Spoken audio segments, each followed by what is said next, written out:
ప్రధాని మోదీపై Putin గుర్రు. జెలెన్స్కీతో భేటీపై Russia అధ్యక్షుడు అసంతృప్తి. ప్రధాని ఆదేశంతో హుటాహుటిన రష్యాకు దోబాల్. ఉక్రెయిన్ అధినేతతో సమావేశమై వివరణ. పుతిన్తో చర్చల వీడియోను విడుదల చేసిన స్పుత్నిక్. ఎంత భయపడతాను చూడు మోడీ రష్యాకు. ఇప్పుడు రష్యాకి ఎవరు ఉన్నారు సహకారం? అమెరికా. రష్యాకు ఎవరు సహకారం ఇస్తారు? ఇజ్రాయేలు.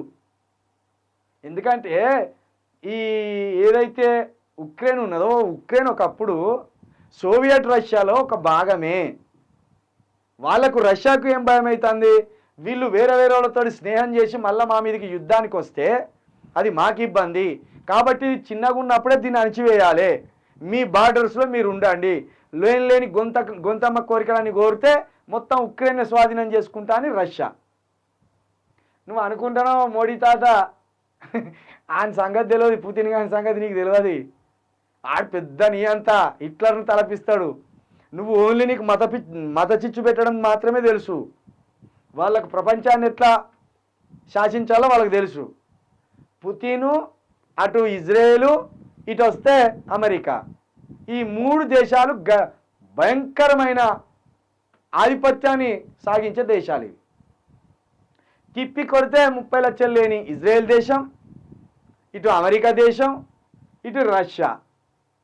వీళ్ళ దగ్గర ఉన్నంత అణు ఆయుధాలు, వీళ్ళ దగ్గర ఉన్నంత సైన్యము, వీళ్ళ దగ్గర ఉన్నంత పైసలు ఏమని దగ్గర లేవు. పోయి నువ్వు రష్యాతోటి గోకి ఆగం చేసే పని చేయకు నువ్వు జర.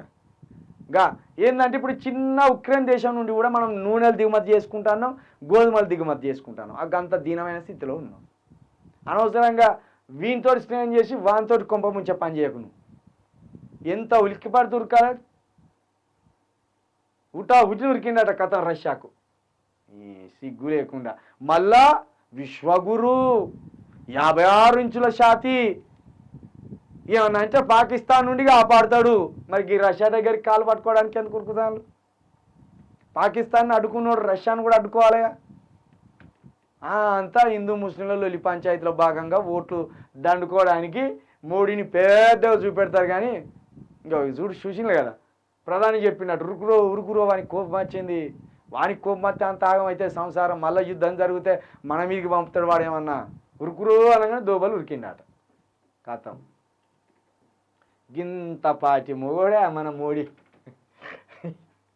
ఎంతపాటి మోడు చూడు మన మోడీ.